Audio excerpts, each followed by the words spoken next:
What do you think was like maybe some things that you didn't think about that kind of surprised you, or things you didn't think would be difficult that were more difficult? Or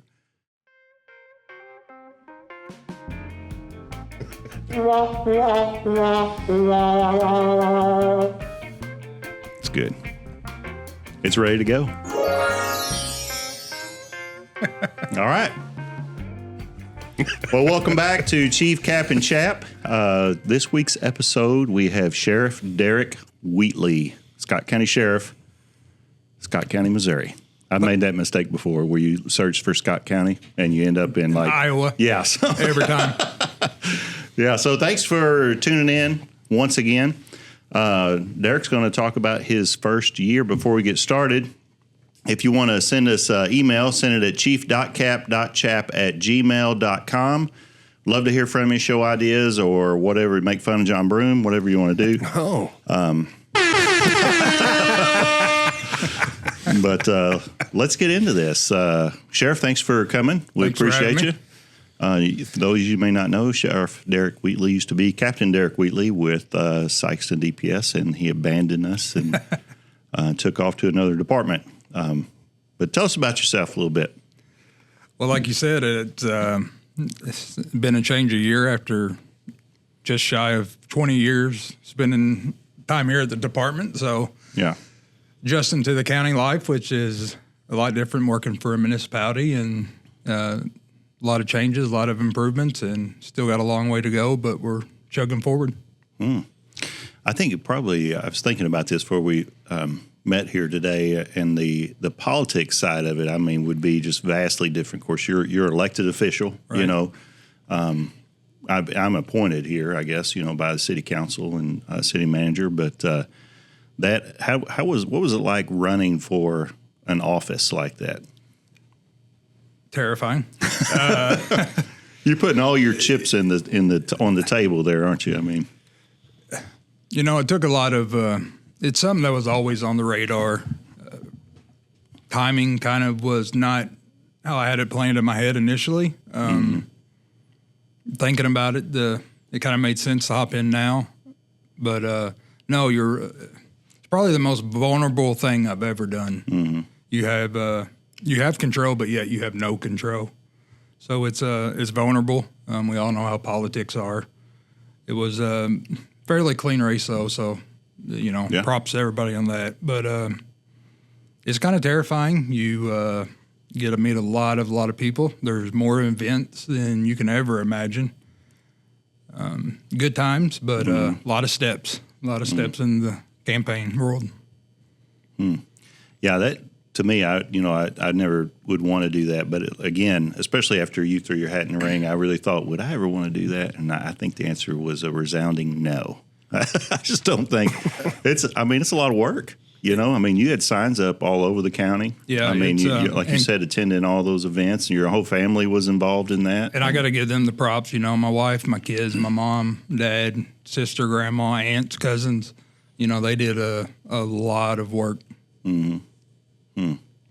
But you're right; it's a lot of signs. It can get very costly, and thank goodness for donors. And we didn't have too many signs ran away from the tornadoes this year, which was another interesting part of the year, but it went well, and here we are. Well, tell us why. What is it exactly made you want to do that? Well, as most people know, growing up, my great-grandfather was a sheriff, so, hearing the stories of when he was in office and then got out and went to the Senate for a while, just kind of, That was Sheriff Dennis, right? Yes, Sheriff Dennis was my great-grandfather. He was in for 24 years, and just the stories of how he connected with communities and just, something always on the radar, just a little sooner in life than I initially had planned out. But so, like your first experiences of seeing him as sheriff, you were how old? I mean, well, he was sheriff for a while, though, wasn't he? I mean, yeah, he was 24 years from 51 to, I believe, 76 before he went to the state senate. Okay. So when I was a kid, I only knew him as a senator, okay, not as a sheriff, but obviously a lot of pictures.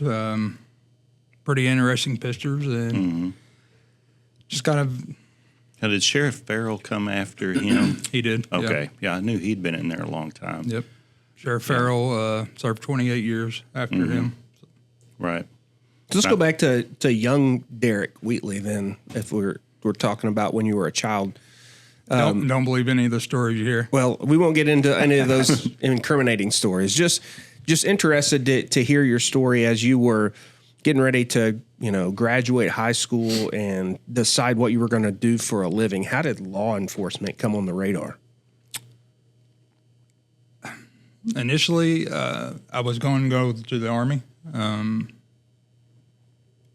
Had a moment I paused and had an offer from Sheriff Farrell to go to work at the jail in Scott County, and that was in beginning of 2003, and just stuck with it ever since. So you went to the sheriff's department then, working in the jails, yes, and then decided to go to went the to the academy after that. So in a way, you're kind of going back home. In a way, I mean, where you first started in law enforcement. Yeah, and I spent a lot of time throughout high school doing ride-alongs and that. I won't say it was in school. I was a definite in law enforcement. It was just one of the things that happened and stuck with it, and I'm glad I did. So I got to ask you, the day after you win that election, what was your thoughts when you woke up that morning? Were you thinking to yourself, because you had wanted to do this for so long and you committed yourself for a year and all your time and your family's time, and then you wake up that next morning, what goes through your head? Well, I'm going to back up to the night of election. Okay. Even that morning is, it's nerve-wracking. Right, because I'm competitive and I don't want to lose, and losing is not an option for me, as you guys know. Mm-hmm. And we put a lot of blood and sweat and tears into it. But that night, obviously, it was a close race, and you're sitting there and you kind of zone out from it all. You're trying to do the math and keep up with the numbers and try not to let emotions get involved. And, I don't like to show emotions a lot out in public. And, it hit me that day. And after we won, you kind of just, you're excited, but you go numb. But, the next day you wake up and reality kicks in and you think, man, I got a lot of work to do here. You do. And you start preparing. You try not to get ahead of yourself because you're not in yet.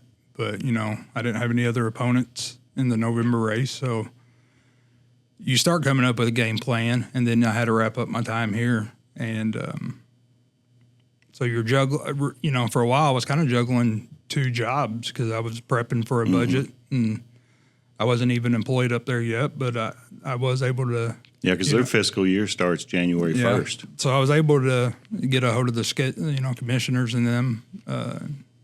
Wes, gave me reins of the budget for this year, and so I was kind of juggling two jobs. But you're there. There's 100% of time. It's like I won. Now what?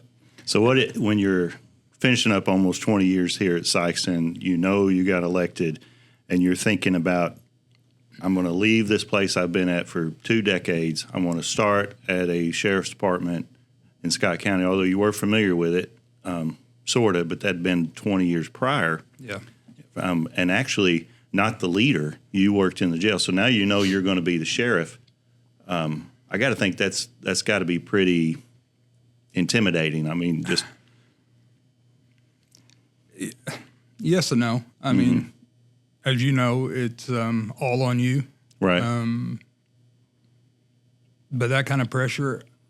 I feel like I thrive in that. Yeah. The chaos and pressure is probably when I'm the most calm. Yeah, you certainly, from the very beginning, jumped right in on it. I remember that, and like you said, starting with the budget and everything, I remember you being very excited about it, which I think was a good sign, so. Yeah. It's, there's times where it gets stressful, as you know, but it's normally not the things anybody who's not familiar with law enforcement thinks it would be. Right. Sometimes it's the little things that's it's not the hard decisions that kind of get you. It's sometimes it's weird on the pressure items. What went into the decision, thinking back even before Election Day and the weeks leading up to that, but the months before when you were wrestling with, should I do this? Should I run for this position?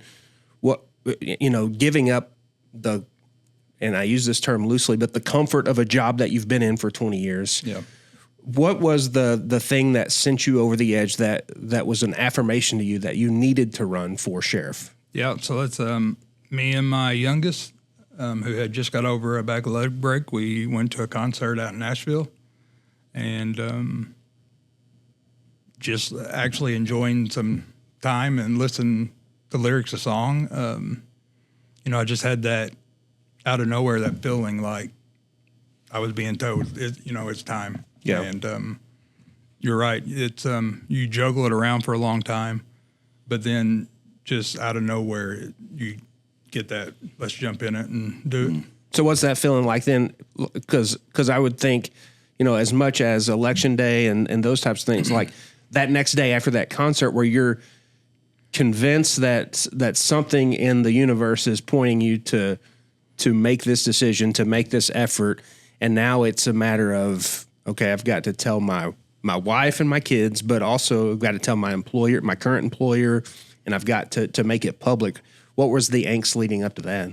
Yeah, so that concert was in, I believe it was in October. So I didn't file until March, I think. And I might be off on that timeline, but I kind of kept it to myself even until about this time last year, and started talking to my wife and kids about it, and how it could affect us, and because politics can get ugly, and we talked it over. Then it was about this time because I remember I was at a big family Christmas party, and I told everybody there and kind of prepped them, because You gave them a pamphlet and say, "Can I have your vote?" yeah, you had to solicit your family first, but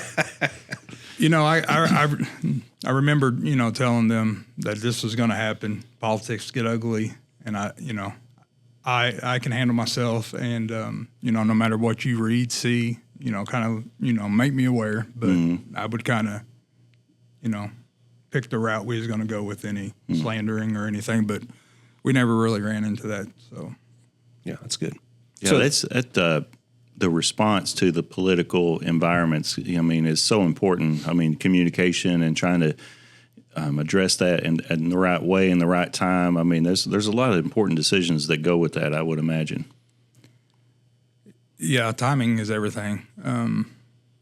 Even when up until even this time last year, when I was just telling my family about it, you have this timeline in your head on how everything's going to play out.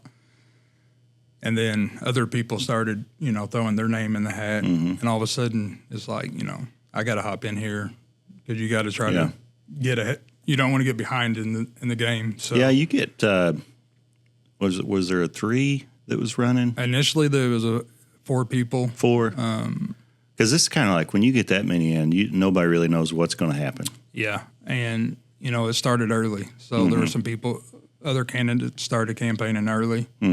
So to not get behind, I had to kind of speed up my timeline. And, I'm glad I did because it's a lot of work. It's, a lot of walking. yeah, and I can imagine. So the tension that there is between working in the politics of it, which is a reality of the position and of the preparing for the position and running for the position. But also at the heart of this is still what you've been dedicating your life to for the previous 20 years, and that is a service to community, service to people in now the county. So what is it like as you're preparing and then after you get elected to balance the politics and the service? So, I think I start there with, as I was working here, I don't really think I took a lot of time off from work here to campaign. We did that, after hours and weekends. We hit it hard because I didn't want to, slack off my commitment to the department here in the city. Preparing for the political side, you prepare your mind for the worst, like most of us do on any scenario. Mm-hmm. So, I can sit here today and say it's not nowhere. I don't know if I prepare my mind to be in such a bad spot that it's been great. I think that shocks a lot of people when I tell them I don't really feel any political pressure. And I think that's because, I told myself going into this, I'm not going to forget who I am, where I came from. I'm going to hold to, my standards and morals, and we're going to make the right decision based off of, what's going to help the most people and what's going to have the biggest impact, not, catching any political push. Yeah. I value everybody's input in that, but, I'm going to hold true to what I feel is best and not really, I haven't felt that political pressure. Yeah. But what's different, just thinking about this, so here is like a lot of chiefs have come up through the department and then they become chief and everybody already kind of knows that person. That's how it's predominantly been. So you worked here and then you went to work at that department, and those guys have not really worked with you. I'm sure they knew who you were because you worked around them for so long. But was that a difficult transition to jump in as the leader with guys and gals that you just didn't even really know? There's probably a dozen that I had worked with down here that had eventually joined up there. So, they kind of knew my routine. And Chief Deputy, who also worked here for 30 years, Dennis Irwin. I think they had heard stories about us both, and were kind of intimidated. But, there was a few months transition, and everybody you could kind of tell everybody calmed down. Yeah, well, started relaxing after that. Yeah, I mean, to be honest, one of the reasons I chose to take this job as chief was because I was afraid that they would bring somebody in that I didn't know, and God only knows how that would work out. I mean, that was actually part of one of the factors, So I'm sure it's stressful on them. I mean, if they're not sure exactly, if they didn't know you, yeah, it was. What kind of leader you're going to be, and there's still some. I'm not going to say uncertainty, but we're only 12 months in it, and everybody here loves me, so I don't know I don't know what you mean. It's going well. I'm not. John's staring at me right now. Yeah, I'm not going to sit here. He hears things. I'm not going to sit here and say we haven't had some difficult times. Yeah, we've navigated through them, and my motto is we're going to push forward every day, whether, that's a half inch, a foot, and some days we may get kicked back 10 feet, but the next day we're going to keep moving forward. Yeah, it's just natural. You're going to have that in law enforcement anyway. I mean, we deal with all these stressful events that are very challenging at times. Sometimes you don't have enough staff to deal with them, and staffing fluctuates, makes it more difficult, and you're just dealing with people, and that can be challenging in itself. Their personalities and the various personalities, you're trying to address people at their level. Some people you can address one way, others you got to try to address another way. So it's a hard job, for a supervisor anywhere. So one of the things that's interesting to me when you came in. And this happened also with, if I remember right, with Rick Walters when he was voted and elected as sheriff. One of the first things that you did was change uniform colors. And so tell us about that. Tell us what goes into even deciding we're going to go this direction with our uniforms. A lot of it is just what I think is a better look. You are kind of, as a new sheriff coming in, you got to rebrand. It's kind of, I always use sports terminology, so it's kind of like you're the new owner or manager of a franchise. We're rebranding. We're trying to improve. So with that improvement, I think there was some rebranding. Uniforms, yes. I did go back to. The green pants and different patches. So why? Tell us why on the green pants. I think it's a better look than what they had. some people's going to say it's because Bill Farrell had it and we were close, but it's a good look. I just prefer it over the browns or any other color. So kind of my preference. I mean, we're close, same age. It's kind of a traditional look in my point of view, my perspective. It is. But yeah. Normally, sheriff's office are browns or greens, and I think the green and tan looks better overall. Yeah. And to be honest, you spend John talked about after you win, how do you start preparing and thinking? And, I can say here today, the two biggest decisions I had to make that put the most stress on me was uniforms and picking a design for the cars. Yeah. So, before there was a lot of vehicles not marked up. So we went with all the patrol fleet. I think something that's important, a lot of people may be thinking, well, what importance does a uniform have or how a car looks or anything like that? But, it's known that there's an element in society, the criminal element, that they decide a lot of times on if they're going to try a guy or try an officer based on their appearance, and if you kind of look kind of like a slouch, they might think to themselves, hey, I got a chance with this. But, the uniformity, the traditional look, a guy gets out of a car that's squared away and his uniform's squared away, they kind of second guess, hey, I might not want to mess with this guy because, he might actually know what he's doing. They could be the greatest cop in the world, but they look like a slouch. Yeah. Yeah, they did a lot of psychological interviews, human behavior interviews with people in prisons, and I remember hearing that where they were talking about that. And not only that aspect too, but Derick you want to have a professional looking uniform department, and that's the uniform and the cars and striping and badging. That's important. Yeah, I think that's a good analogy. You talked about a franchise owner or something like that, and I can see that. That fresh. It just kind of gives off. It says a lot without having to say really anything. It says we're fresh, we're something new, we're going to be different. Whatever you want to say there, it kind of says that. Yeah, and that's no ill will against any prior people to me. It's just you have to rebrand, and the reality of it is you have to sell yourself. And I don't mean that literally. I mean you have to sell yourself because obviously we rely on the public to give us our jobs. So you have to rebrand and get that new look. Well, you have your own idea of what you think looks good, and you want a professional department, and you want it to look right.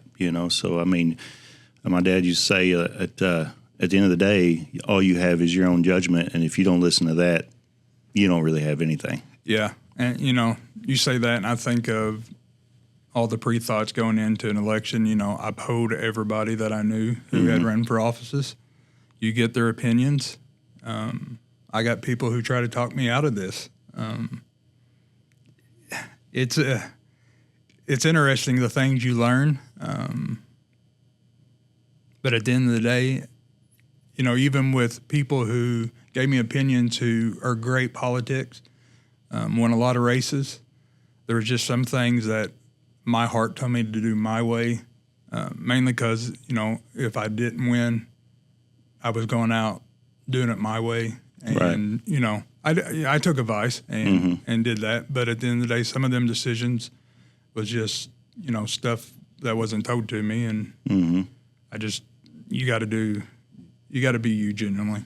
Yeah. So you're like almost a full year in. I know you talked about the uniforms and cars, but going into that, looking back now, what do you think was like maybe some things that you didn't think about that kind of surprised you, or things you didn't think would be difficult that were more difficult, or what's the takeaway from this year looking back on that? Again, the events in the county. As you know, in the city, you think until you get in certain spots, and then it can get overwhelming. There's a lot of events, and unfortunately, you can't make them all. I think the other is a lot of people forget, especially as city cops, we always, say we don't really deal with a lot of civil matters. And unfortunately, for a sheriff's office, half of your business is civil issues. So, we're responsible for all the paper service, subpoenas, ex parte, divorces. So, not only the call load of that you would see here at the city like we did, then there's the aspect of the paperwork, doing all the paper service, and there's quite a bit. And It's got to be challenging, just the large geographical area that Scott County covers. I mean, we're here in this little, city of ours, but yeah, you go all the way up to Cape County, and stuff like that. you forget how big the county is when you lock yourself in the city for a while, and even being from the north, middle north end of the county, there's a lot of areas you forget. Some areas has grown that I really haven't been around, new subdivisions. But it takes a while to get from one end of the county to the other, north to south, east to west. It's a lot different than being in a city. I think something that maybe people too probably doesn't understand is how many layers to a sheriff's department there are. You have the courts. A big one is the jails. I mean, you have 120, 130 inmates there, right? Yeah, coming into this time last year we had about 180, and we had 20 to 30 outsourced. So when a guy gets sentenced in court, goes through state court, Scott County, Benton, they have to go to DOC. How do they get to DOC? Yeah, that's all on us. So Sheriff's Department transports them, manages bringing them back and forth from jail, and bailiffs. I think you're in charge of the bailiffs as well. Yeah, and then just managing the inmates. If there's medications, mental health stuff. I mean, man, that's that's something that has changed tremendously from when I worked in that jail. I worked in the prior jail, and then I seen that one built and spent some time in it. And just the amount of, as we all know, the mental health and medical is a big deal. And now, compared to 20 years ago, running a jail is very, very costly. That could almost seem like just a full-time job in itself for you. I mean, yeah, it is. We outsource a company that provides a nurse and a med tech, and we have a doctor come in once a week, and we also provide health care. And when you have 120, I would say on average, once we got steady and trying to work with the courts and judges to, move it along a little faster. About 135 has been our average. We're a little low right now, which has given us some time to do some remodel, because we had to do a lot of work on the jail to, get it. I'm not trying to make it comfortable, but just to mitigate lawsuits. And speaking of making uncomfortable, I saw this news article, and I don't know that I've ever seen this before. Maybe they did it, and there just wasn't a story about it, but y'all did the jail shakedown that was in the newspaper. I read about that, and I thought that was pretty. I mean, and you consider how many people that are there, the limited staff that you got, and y'all still able to go through there and check for contraband. How does that work? I mean, typically the jail staff alone will randomly pick either a whole pod or just certain cells and do random checks. I'll say that was brought up. I had caught wind there may have been something missed and came into the jail. So that night I decided the following day we were going to do all hands on deck, all jailers, all patrol, anybody, everybody besides the clerks. And we hit every pod at once, which was 8 pods. So, we got which is the first time I think anybody up there said they did everything at once. It was always before they would bounce the one from the other. So to mitigate anything being hidden or destroyed, I felt the best route was to hit all 8 pods at once. And, that went down without any incidents, no fights. We had a K9 come in and do searches. Our guys spent a few hours going through everything. And, as I reported in that incident after we did it, we found no contraband. Is there a lot of, I imagine there's quite a bit of planning that goes into that. That take a while to. Yeah. We spent the prior day, evening, and that following morning prepping, doing an op order, and we briefed everybody on their job descriptions and moved ahead. Yeah, you said hit everything at once. It kind of made me think about when we do and you're familiar with this, who's on the SWAT team, the tactical team here. If we have 2 or 3 locations, the targets that we're going to hit, we try to hit them all at the same time. So I guess it's like that, but in that jail setting. Yeah, and that's a lot of. I felt sorry for our control room operator that day because he's got to get the system set up where he can override and open all them doors at once so everybody can get in. Pretty much at the same time. I had somebody tell me this story one time about how creative people are, inmates that are in jail. And this person had worked on maybe a DOC or something like that. He said, you can take an inmate and handcuff them to a utility pole, take another inmate, handcuff them to this utility pole, a quarter mile apart, and take another inmate, handcuff them to this utility pole, give this one on the end a lighter, and give this one on the end a cigarette, come back 10 minutes, and they're all 3 be smoking. Oh, yeah. So when a guy's locked up in jail, they've got 24 hours a day just to sit and think about what they can do to either pass time or, other things. Yeah, so 100%, and used to back in the day, they called them Cadillacs boats. They would take their sheets and we would watch it and then intercept the letters. They would try to pass one from one side of the building to the other around a control room. And they coordinate from pods. And you're right. There's some very creative and smart individuals who are criminals. If we could just figure out how to harness that creativity in a positive way. Just because everybody's locked up, they're not everybody's criminals. Some people make mistakes one time and learn.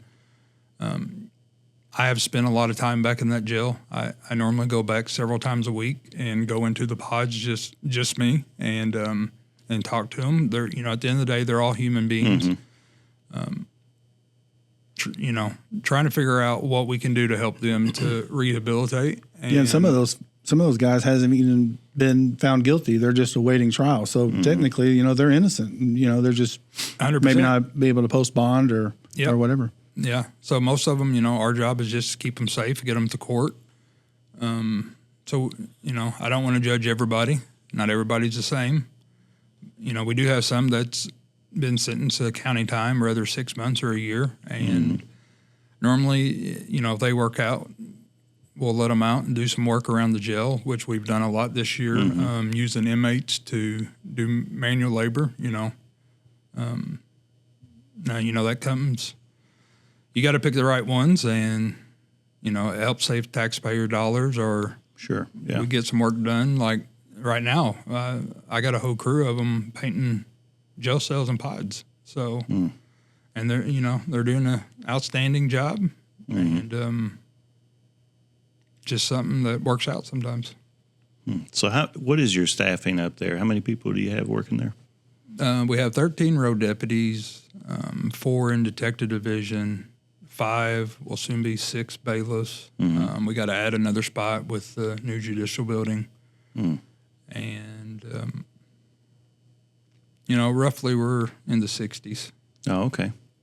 Well, it's bigger than I thought. Yeah. You mentioned the new judicial building. Is that construction still going on? Yeah. So, and as I said, the interesting year, my wife really loves this one was, she had to do all the decorating of the office because I don't hang pictures or they're not level. Yeah. So she spent a week decorating it in January. And by the end of February, I was out of my office for construction.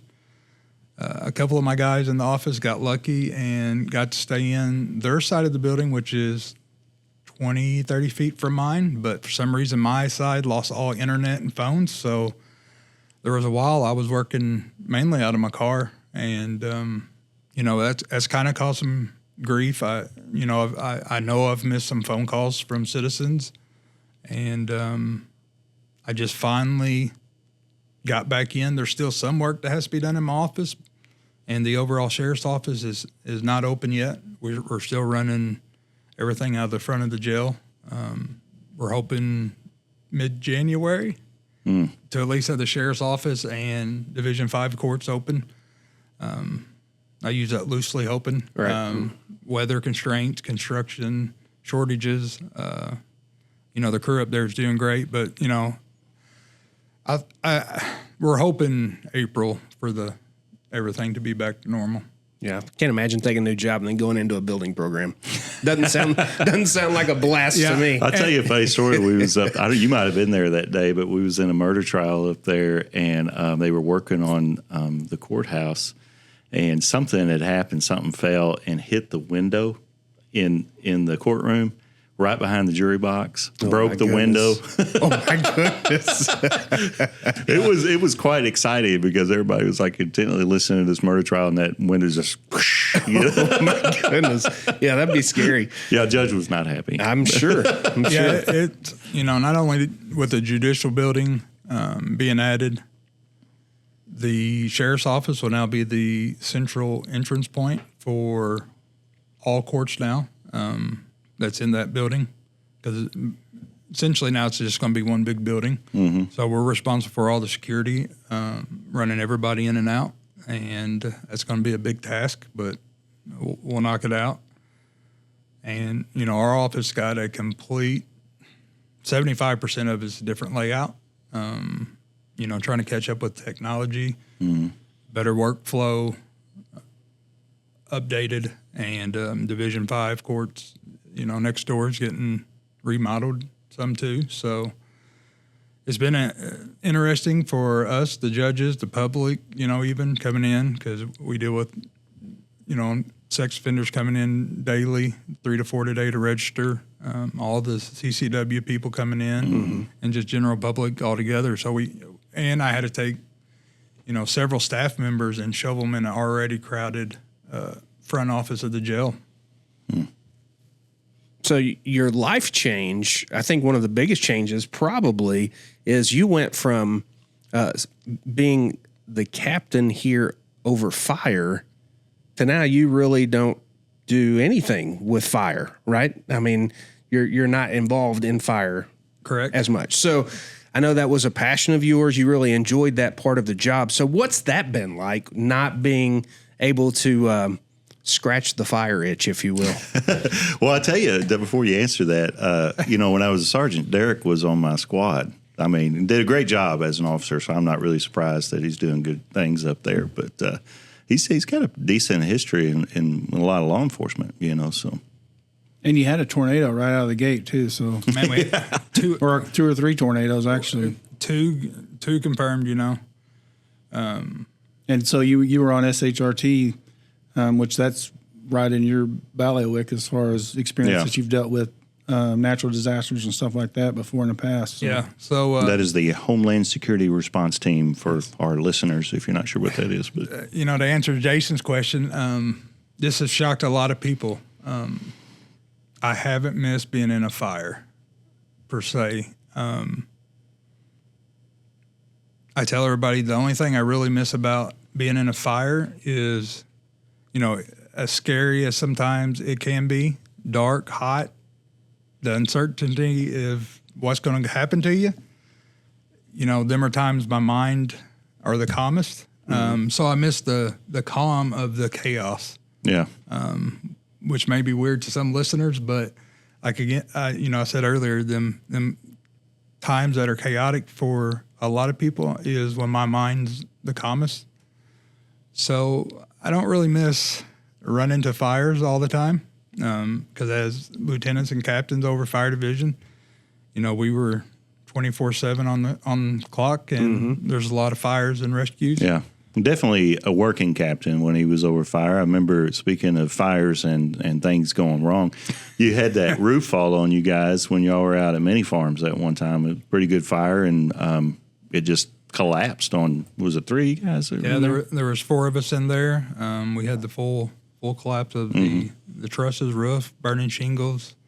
I'll say I don't remember even being hit. I just remember waking up in the hospital.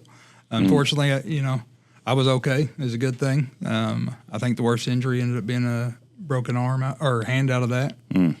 But them moments really don't bother me. Anybody knows me knows, if there's adrenaline to be involved, sure, yeah, chance of something being risky, I'm for it. I like the adrenaline, and You were feeling it that night. I was trying to get a phone number from you, and it wasn't happening. Yeah.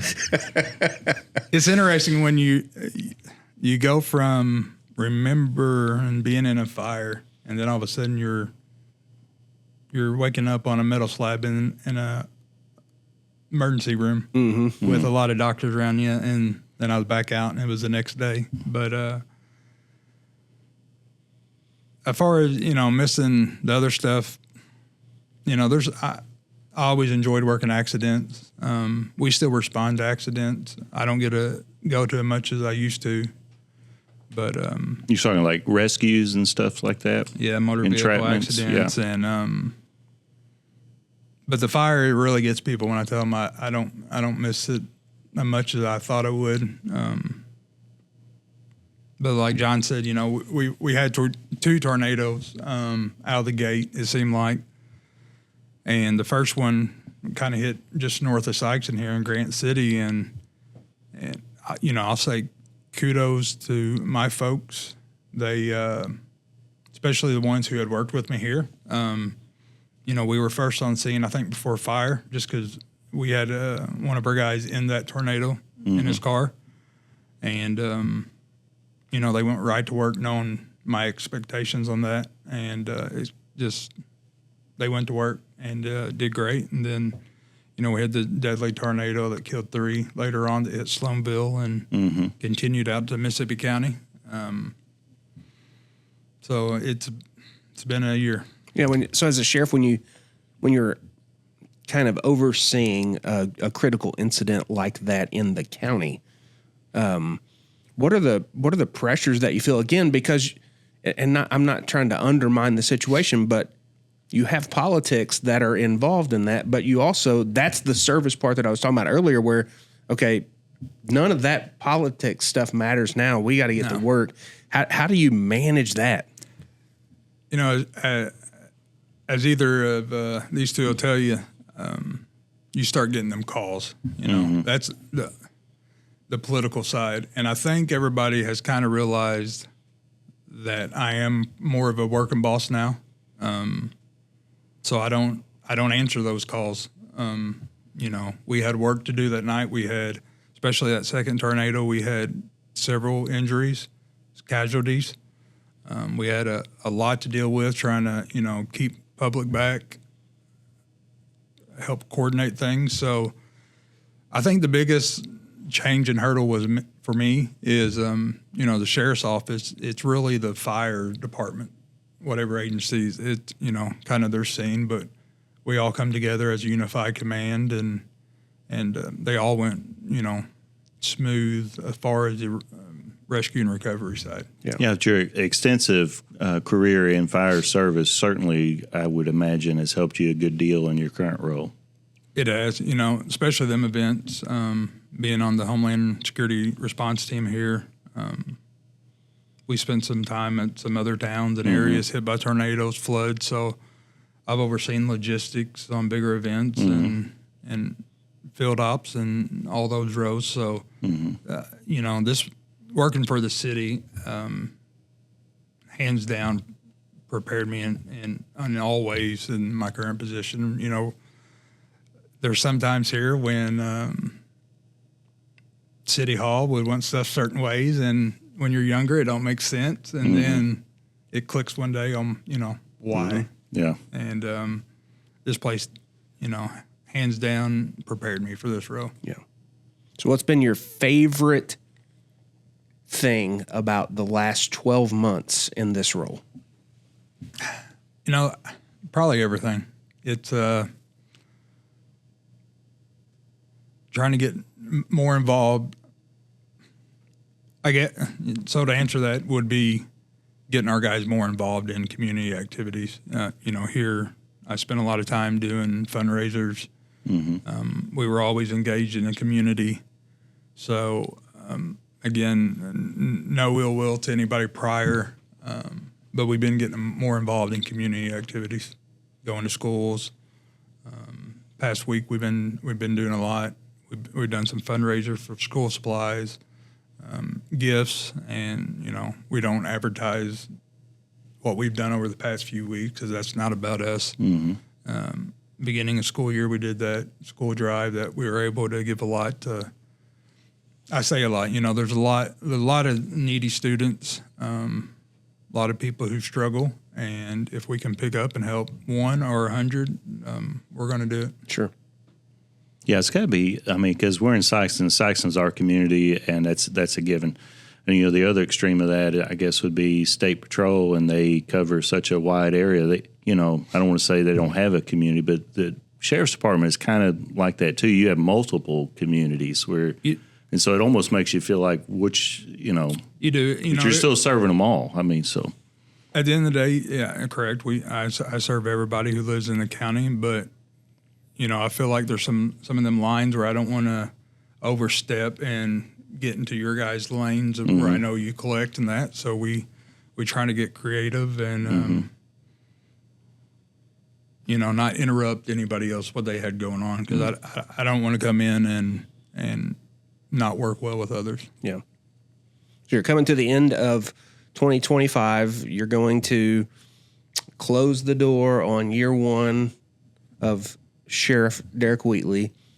And interestingly enough, year 2, the door opens the next second.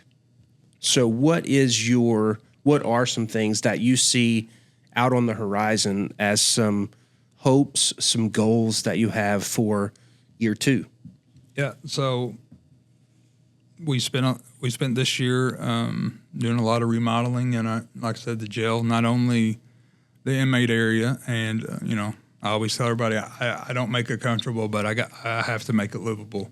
And there were some rough areas that we corrected, and that in the long run will save money. And we're trying to update some more stuff in technology. We updated the employees area to be a more upfitting workspace, and get it to flow better. But you're right, yeah. So we're working on the budget now, and first off, I'll be glad to get this construction out of the way, so we can get back to a normal. Because I'm gonna say I don't know what a normal is yet because of this construction. Yeah, right. And I think it may get controversial for a while because of the way program ended up with the county, but I think this year we'll move forward with a K-9 program again. I think that's needed because right now, we rely on everybody else, and we have the means to do that program and do it right this time. Besides that, we're going to keep pushing forward and, get our people trained more and more. There may be some movement within the department coming up, and, just looking at trying to improve and get the right people in the right spots. It's a lot of stuff. You have a lot going on for sure. Yeah, but again, I kind of like that. It keeps me busy. As you know, our job is not to look while we look ahead of us. Our job is also to start looking out not only months but years ahead. Right. So yeah, one of the things right now is the purchase of some new vehicles, and you can't just look at what we're doing now on anything. What we do today will affect tomorrow, next month, and next year. So, well, it sounds like you're. I think you and I had this conversation before you decided to even run for sheriff, but you talked about how you felt that this was a calling, and as you've talked about that today, I mean, I think you guys would agree that it shows that you still believe that this is a calling. This isn't just something for political clout or something that you do for fun or for a job, but at the end of the day, for you, this is a calling. It is. And I think most people in law enforcement, when you ask them, why did you get into this? A lot of us will probably have a long pause and say the money. I wish it was for that. No, you don't, because then it would be miserable. When it's a calling, it's a calling. It's a calling. It's you do it for the passion, and there's some stressful days. There's some days you think, man, I should have went to college or done this, like Mom said. But no, I couldn't imagine myself doing anything else. My dad does a construction business. I've helped him here and there, but that's not my calling. I don't have the patience for that. This, like I said, the chaos is my calming, and to help other people is my calming. Now, that's caused grief in my life, probably like most law enforcement officers, especially, juggling home and kids and a wife. But it's definitely a calling, and I'm glad I went this route. So what is your wife adjusted to all of it? I mean, I know you're probably working 7 days a week sometimes, phone calls late at night and all that stuff. So, oh yeah, as you know, the phones never stop. Yeah. However, I tried to fill them all. One thing I learned, just due to spammers out of the get go, I had to get a pre-screening app for calls. So there's sometimes I do miss calls, but there's a lot of calls a day, as you know, text, right. And you try to get to as many as you can and still do your job. But no, it's, her and my kids are used to me disappearing or, the phone going off 24/7. So you got a vacation planned, end of the year vacation to try to? No, it's as we all know, I've been blessed to travel the world in life. We kind of did a bigger trip before I took office, and I was able to sneak away once this year, but there's nothing planned in the immediate future. Yeah. Well, it's like I said, the budget. That's a big responsibility and an undertaking for sure, and I'm sure you're probably already working heavily on that, and even though it's the holidays, so. Yeah, so much so that I've been in at 3:30 and 4 o'clock the past couple mornings just because, them numbers, as you know, you're trying to juggle a lot, Right.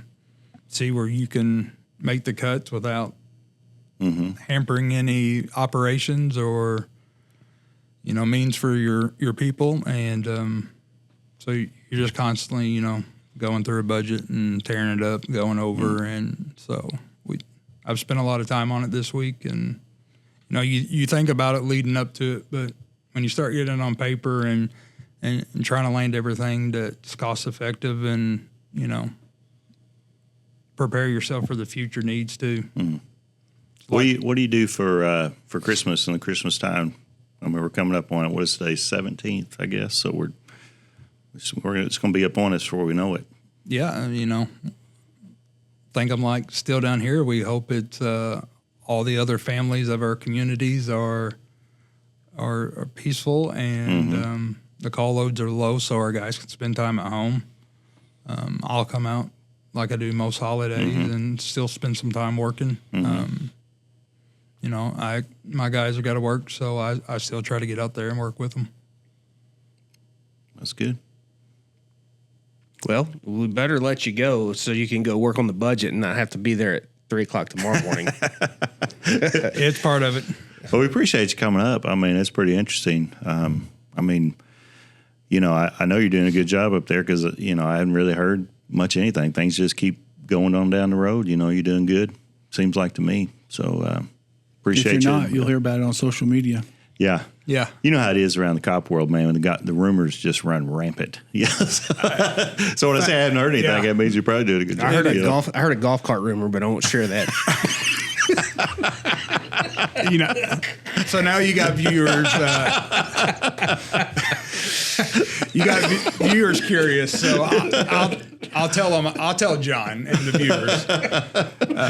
Chief Jason and Captain Haskins, who's over fire, took my row. Was at a golf tournament. I misjudged a turn and slight incline there. Incline and. The good thing is Captain Haskins broke my fall when the cart overturned. He had a scrape. I had a laugh. We didn't tear anything up. I had a big laugh. Yeah, I watched it in slow motion. It was awesome. I remember turning around and saying, "Are they on their side?" In all fairness, just to be- Haskins is probably a little top heavy. And just to be clear, I had water all day. That is true. Yeah. Truly misjudged a incline that did not look like it was, and it was a drop off. And like I said, it was a good laugh. Yeah, it was a good time. It's kind of one of them deals where it happens, you pop up real fast and look. And I told Zach, I'm like, hurry up, nobody's seen us. A lot of people seen us. It was awesome. Well, thanks, man. Thanks a so good much time. for coming Yeah. in, and thanks for a good time. Thanks for being a servant to our county or to Scott County, and continuing to lead in that way. Yeah, anytime. Yeah, we appreciate you. Thanks for having me.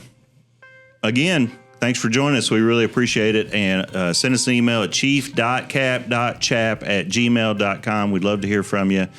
And until next time, Derek, you got to remember to take the high road. Take the high road. That's what Tigger says.